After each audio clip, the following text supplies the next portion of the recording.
Revue ménage. Revue ménage.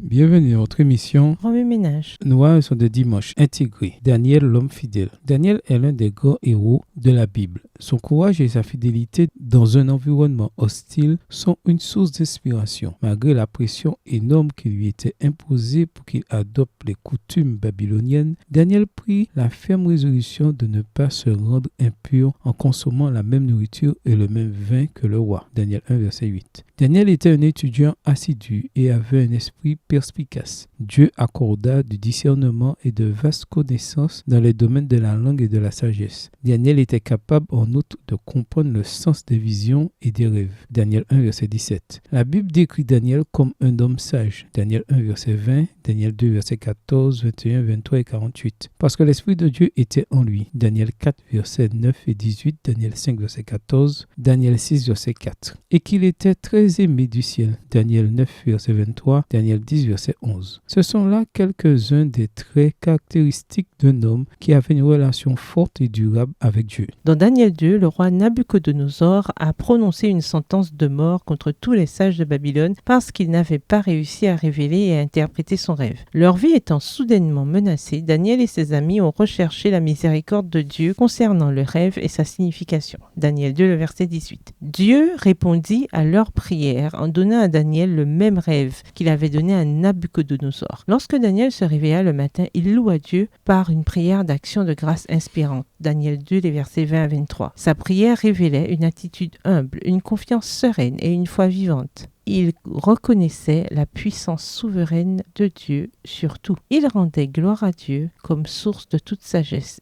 et de toute connaissance. Au fil des années et des changements d'empereur, Daniel resta conseiller royal et fut décrit comme distingué. Il surpassait par ses capacités exceptionnelles, si bien que l'empereur avait l'intention de lui confier une responsabilité relative à l'empire tout entier. Daniel 6, verset 3. Il était parfaitement honnête. Il n'y avait vraiment rien à lui reprocher. Daniel 6, verset 5. Malgré la jalousie féroce et les complots malveillants de ses pairs, Daniel resta toujours constant et intrépide dans sa vie de prière. Daniel 6, versets 5 à 10. Lorsque Daniel apprit que le roi avait promulgué une loi interdisant de prier tout autre Dieu que lui, il ne vacilla pas. Daniel 6, verset 11. Il rentra chez lui et pria 3 fois comme il l'avait toujours fait, ouvrant même ses fenêtres vers Jérusalem pour prier et rendre grâce à son Dieu. Daniel 6, verset 11. Daniel décida qu'il préférait affronter la mort plutôt que de prier en secret. Quelles que soient les difficultés auxquelles il était confronté, il continuait à louer Dieu et à lui rendre grâce. Que sa situation soit inquiétante ou favorable, Daniel était discipliné et prévisible dans sa vie de prière. Son exemple nous incite à être fidèles dans notre vie de prière également. Revue ménage, question à méditer. Quelles excuses avançons-nous pour ne pas avoir une vie de prière plus régulière? En quoi l'histoire de Daniel remet-elle en question ses excuses? Au revoir. Et à demain si Dieu veut.